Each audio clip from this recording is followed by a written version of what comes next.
Hey everybody, welcome to chapter. All right, guys. So getting back to what I was saying, chapter six, section two here. Investing is what's going to make you, uh, allow you to make money here. Okay, so taking risks with your savings would incorporate throwing your money into a 403b, 401k, and Roth IRA or regular IRAs, and that's what they are. And this is involving throwing your money in the stock market. Majority of us have professionals, financial advisors like myself. I'm not a financial advisor, but my best friend is. He handles my money through, and what they do is they take your money, your savings that you give them, and they throw it in the stock market. Okay, so how does this work? And you can do this on the side if you want. Some people do their own if they're really comfortable with doing it, but it is a game that you can lose on and win. So it's kind of a gamble. So let's just talking basics here. Stocks and bonds offer greater returns, but at least for stocks, stocks are more risky than bonds. Okay, so um, corporations are formed by selling stocks and securities. So as a corporation goes, if they want to become a corporation, basically they sell a portion of their company, and they'll say we want this much funding. Okay, we're going to give 50% of our company to be a corporation, and or we're going to turn into a corporation. They give the majority of their business into the market, and they sell their business for shares for however much money they want. So as people buy these and as it goes out on the wire and people buy them, they make money. Therefore, they have more revenue to make more of whatever they're doing. And people will basically gamble and say, hey, I think that company's going to make money. So they put their money, they buy shares of that stock, and with the hopes that that stock's going to sell and the consumers are going to like it. And if it goes up, they make money. Okay. Corporations are formed by selling stocks and securities. By issuing stock, a company obtains funds for using and expanding its business. Shares of stock entitle the buyer to a certain part of the future profits and assets of the corporation selling the stock. The person buying the stock, therefore, becomes part owner of the corporation. When you buy a little bit of stock, you are literally giving the money to the corporation, and you have an incentive in that corporation now. As proof of ownership, the corporation issues a stock certificates. These many people do not get on paper copies of stock certificates like they used to.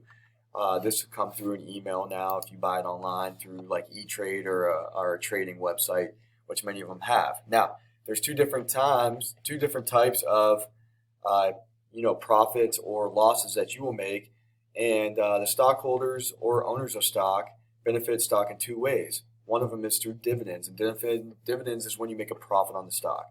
The return, it's called. So if I buy a stock for $10 and it raises to 12 the next day, I made a profit. If I sold that stock at $12, I made a profit or a dividend of $2. And that's the return the stockholder receives on the amount that he or she invests in the company.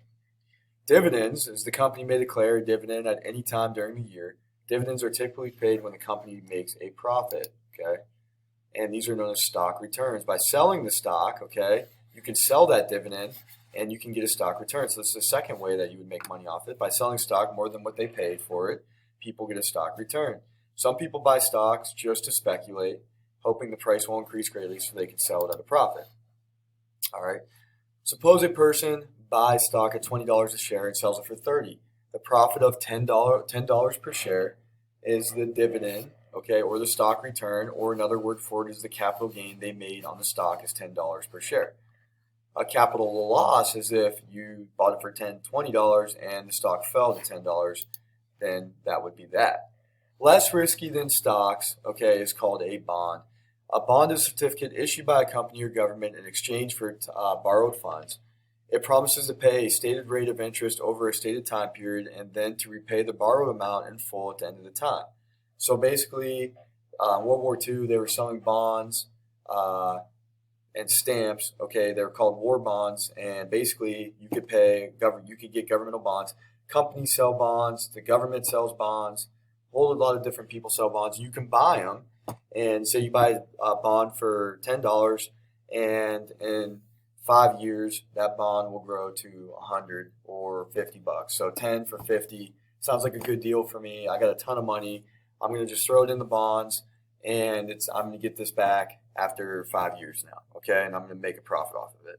And that's what bonds do, and people are willing to do that. what happens is the businesses take that, they use it for to grow, okay, over time, and to make a profit more than what they're actually going to sell it for back to you in 5 years, and that's what their hope is. A bondholder lends money for a period of time to a company or government and is paid interest on that amount.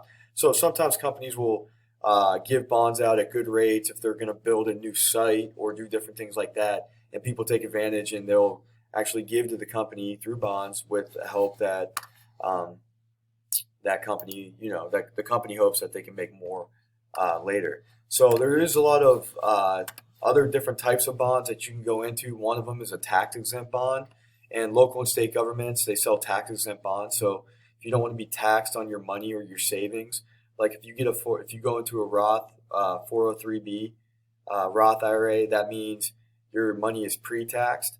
Okay, and if you go to a regular IRA, your money is post-tax, so pre-tax and post-tax. Roth is pre, regular is after. So let's say I throw $50 in, that's going to be taxed, and that's going to be put into my retirement, into the market. That way, let's say it grows to $250,000 by the time I'm 65. I'm getting that out, and it's not taxed.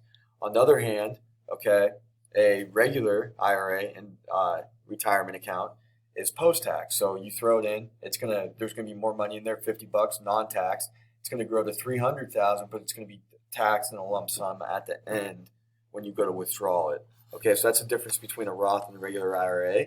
And tax-exempt bonds are good for wealthier people. Okay, so this is bonds. So wealthier people will throw a ton of their money at tax-exempt bonds for businesses and companies, so they don't have to pay tax on whatever money they're making.